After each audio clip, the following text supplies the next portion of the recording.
Well, hello everyone. It's Jade from Boho Bookworm.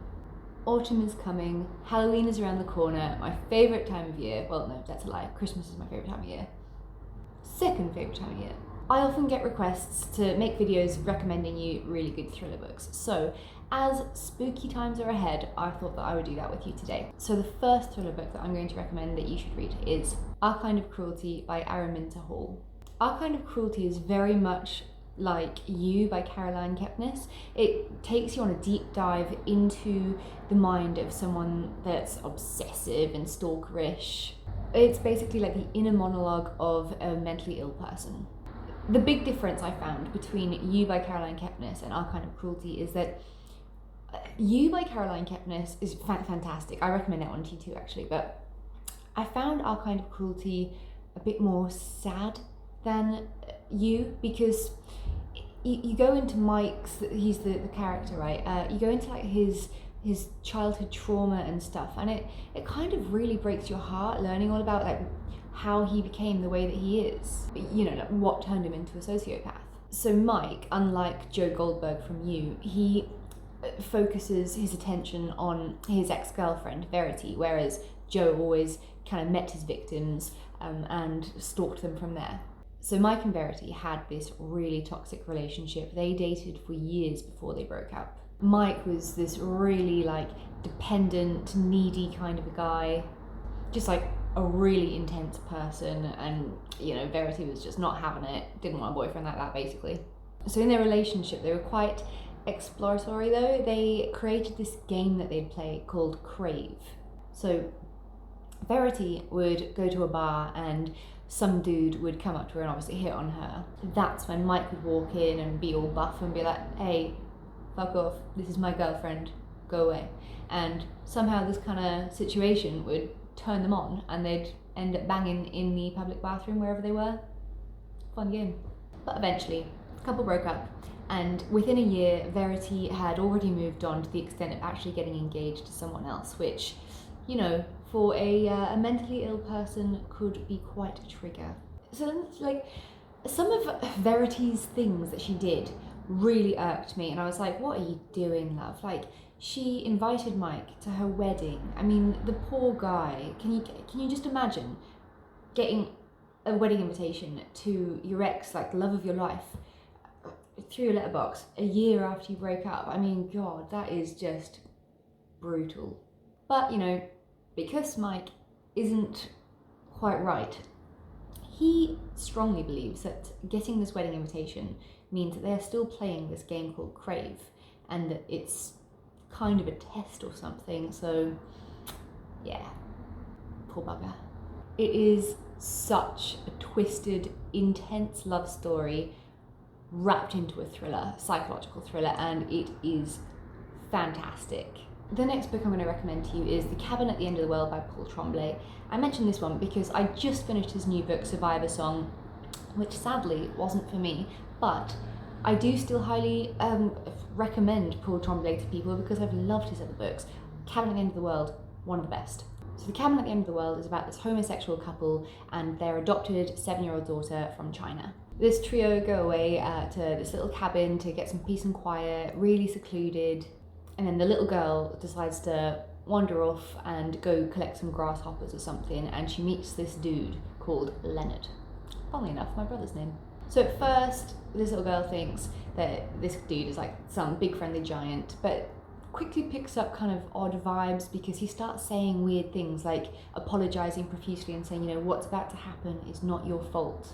So this little girl runs back to the cabin to warn her parents, and it turns out that Leonard and a group of people that he's with basically take the cabin there. It's kind of like a home invasion story, shall we say. And they basically say that the world is going to end unless one of the three sacrifice themselves. And this book is so much creepier than I initially thought that it would be. So Andrew and Eric, the characters playing the dads, I loved them. I love the LGBTQ element to this book as well. It was so well done, and the relationship between that couple was fantastic to read. And as you know, for some reason, I don't know why, because I had my own personal home invasion story happen last year to me when two guys broke into my house. But for some bizarre reason, I really like home invasion movies and books, which is a bit strange. But yeah, I absolutely love this one. It is terrifying, horrifying, and I love freaking myself out. So I guess I'm just a bit strange. Yeah, if you haven't read this book, I highly recommend it for the month of Halloween. Third book I'm going to recommend to you is Lullaby by Leila Slimani. This book opens with such a horrific scene of these two children getting brutally murdered by their nanny. I mean, it's such a realistic thing that could happen that it just frightened the pants off me straight away. I mean, if you think about it, I mean, parents could easily invite the wrong person into their house to babysit. I mean, you can do as much research as you want, but you never really know someone, do you? Like, what's behind closed doors. And that's exactly why this book had such an unsettling impact on me. To make this book even creepier, it's based on a true story. In Manhattan, 2012, I think there was a family called the Crims, and a nanny killed their children. God, it's such a harrowing thing, and it makes you shudder. Another fantastic element to this book is Slimani named the nanny Louise after Louise Woodward. Louise Woodward was a British au pair living in the US, and she was convicted of involuntary manslaughter of a toddler, I believe. I mean, it's a very unique, very dark story. It's disturbing, and one of the best French crime novels that I think I've ever read. I really enjoyed the Parisian feel to it. The thing though, her writing style is phenomenal. She is brilliant. And saying that, the book itself had been translated into English, so I mean, it blew my mind and shook me to my core. Then I'm going to recommend Call Me Evie by J.P. Pomare. Call Me Evie is about a girl called Kate who's 17. She is held captive in a secluded cabin on like this little beachside town in New Zealand. Her captor medicates her and keeps her on a really tight leash. Turns out this captor is saying that he's her uncle and gives her this new name, Evie. He frightens her and says, if you try to escape and go back to where you're from, I think it's Melbourne, she'll be arrested because she convicted this crime, but she is positive she did not do it, but she's got no recollection of it. Basically, her uncle is working really hard to alter her memories and fabricate them, which I found out through reading this book is horrifyingly realistic. It can actually happen. This book, while slow burning, which is something I don't normally like, was so addictive nonetheless. There were so many clever plot twists. I just had to figure out what was going on. I kept second guessing myself. Oh, it was good. It is a tantalizing psychological thriller. I'm really sad that it hasn't really gotten as much attention as it deserves on BookTube. So I'm going to recommend you his other book that I just read, Tell Me Lies. So this book is set in Australia. It's an Audible original. So I feel like the narrator, I think her name was Amy Horn, she did such a good job of creating like this Australian setting. So in Tell Me Lies, we get our main character, Margot, and she is pushing a man in front of an incoming train. Oncoming? There's CCTV footage, there's witnesses, so she definitely did it, she can't get away with it. But what would lead her to do something, especially so public? That's when we get thrown back in time in the book to figure out why she's done what she's done. We learn that Margot is a psychologist or a psychiatrist, one of the two, and she's got a very big fascination with sociopaths. And in the early pages, we're introduced to a number of her patients.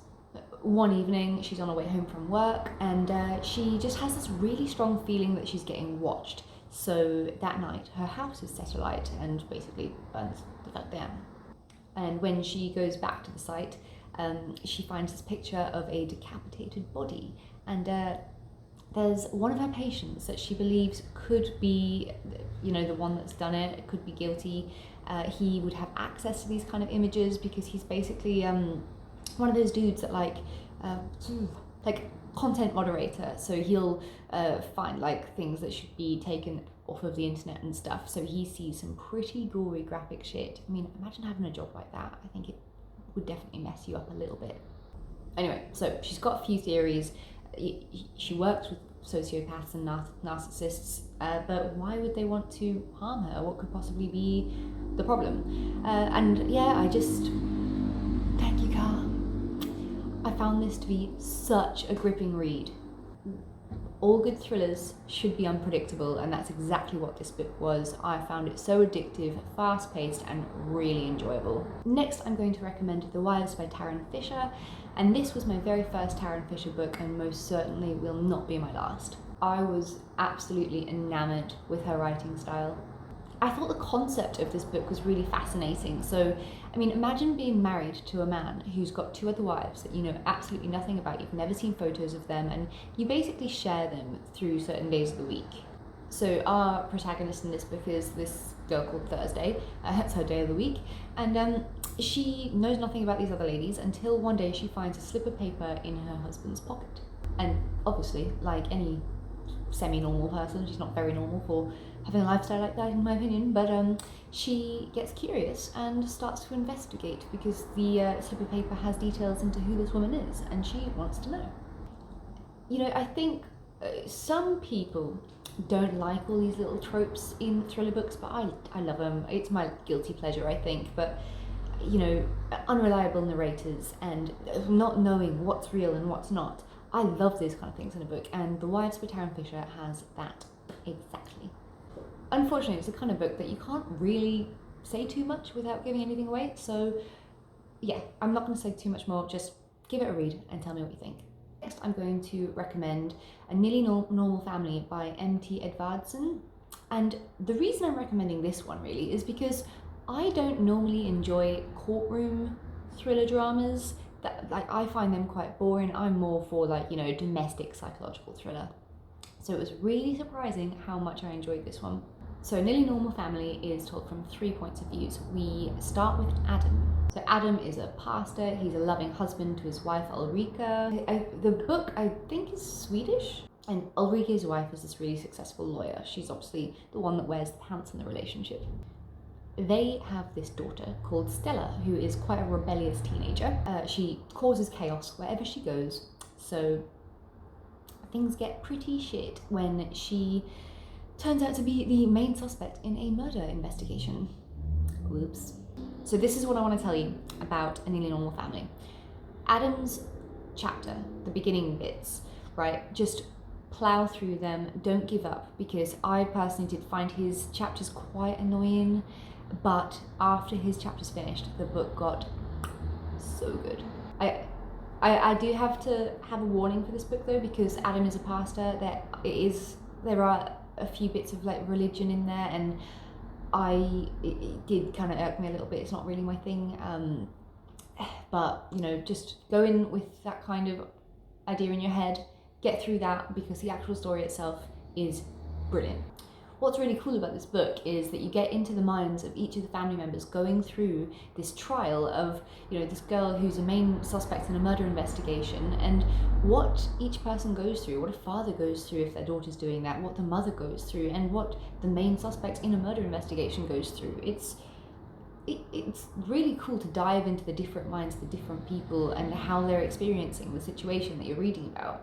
Oh, another warning though, I must say, it does have big trigger warnings for rape, so be warned. Lastly, I'm going to recommend to you The Sunday Girl by Pippa Drysdale. So this is a bit of a different one because it's kind of like the girl on the train meets Before You Go to Sleep, mingled with a little bit of Bridget Jones.